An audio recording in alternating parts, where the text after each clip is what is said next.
Genesis 49. Then Jacob called his sons and said, Gather yourselves together, that I may tell you what shall happen to you in days to come. Assemble and listen, O sons of Jacob.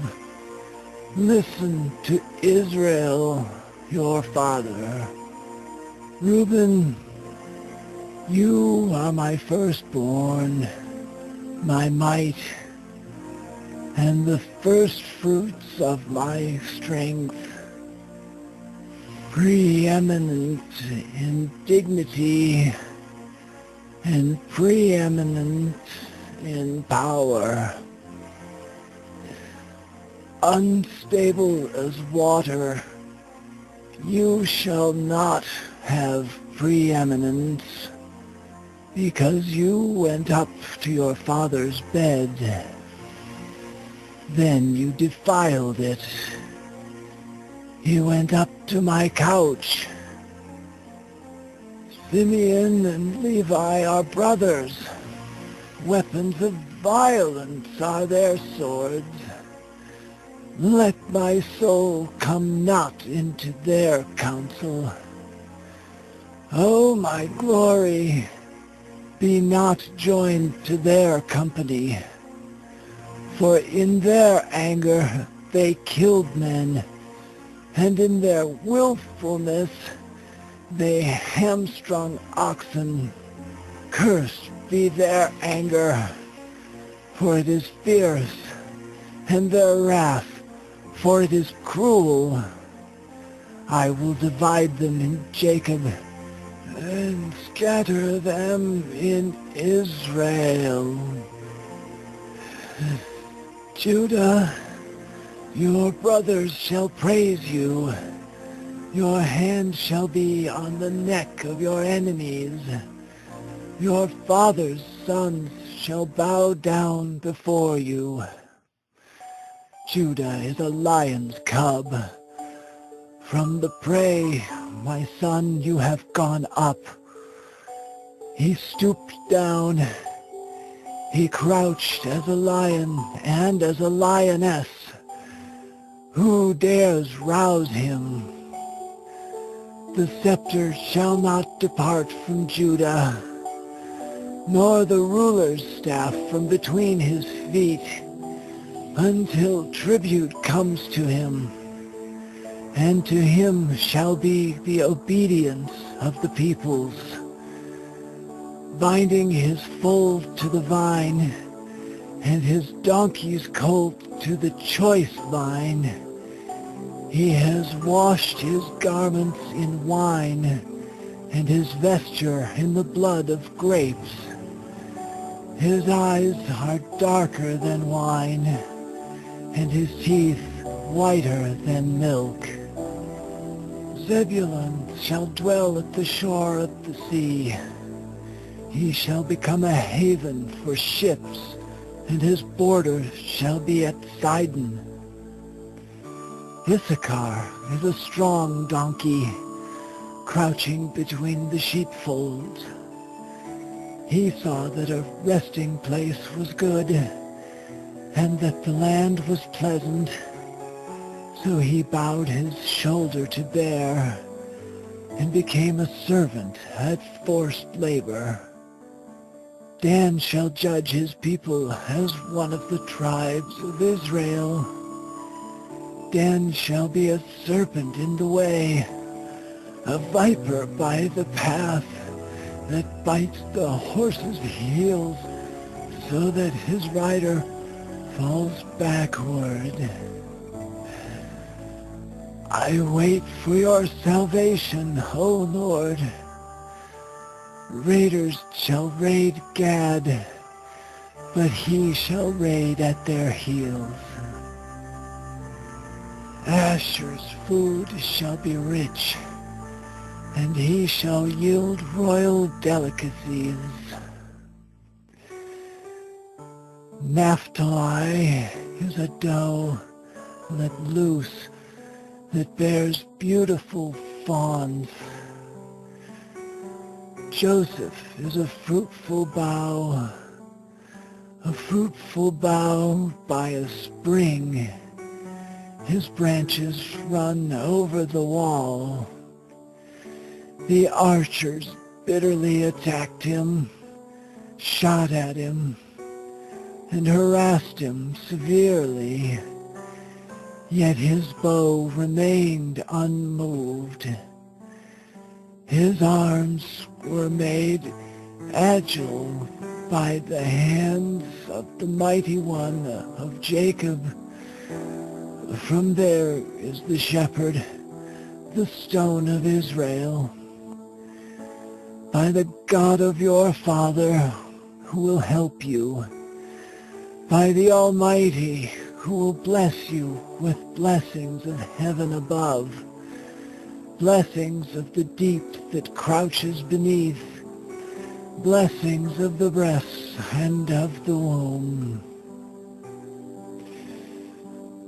The blessings of your father are mighty beyond the blessings of my parents, up to the bounties of the everlasting hills. May they be on the head of Joseph, and on the brow of him who was set apart from his brothers. Benjamin is a ravenous wolf, in the morning devouring the prey, and at evening dividing the spoil. All these are the 12 tribes of Israel. This is what their father said to them as he blessed them, blessing each with the blessing suitable to him. Then he commanded them and said to them, I am to be gathered to my people. Bury me with my fathers in the cave that is in the field of Ephron the Hittite, in the cave that is in the field at Machpelah, to the east of Mamre, in the land of Canaan, which Abraham bought with the field from Ephron the Hittite to possess as a burying place. There they buried Abraham and Sarah his wife.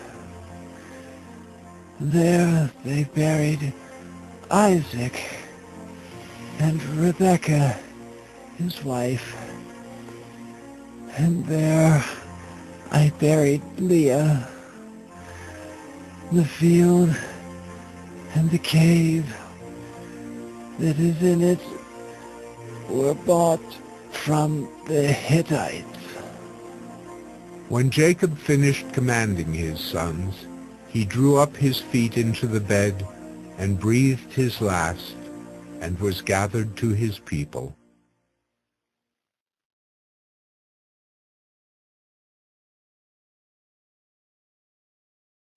Genesis 50. Then Joseph fell on his father's face and wept over him and kissed him. And Joseph commanded his servants the physicians to embalm his father. So the physicians embalmed Israel. 40 days were required for it, for that is how many are required for embalming. And the Egyptians wept for him 70 days. And when the days of weeping for him were past, Joseph spoke to the household of Pharaoh, saying, If now I have found favor in your eyes, please speak in the ears of Pharaoh, saying, My father made me swear, saying, I am about to die. In my tomb that I hewed out for myself in the land of Canaan, there shall you bury me. Now therefore, Let me please go up and bury my father. Then I will return. And Pharaoh answered, Go up and bury your father as he made you swear. So Joseph went up to bury his father. With him went up all the servants of Pharaoh, the elders of his household, and all the elders of the land of Egypt, as well as all the household of Joseph, his brothers, and his father's household.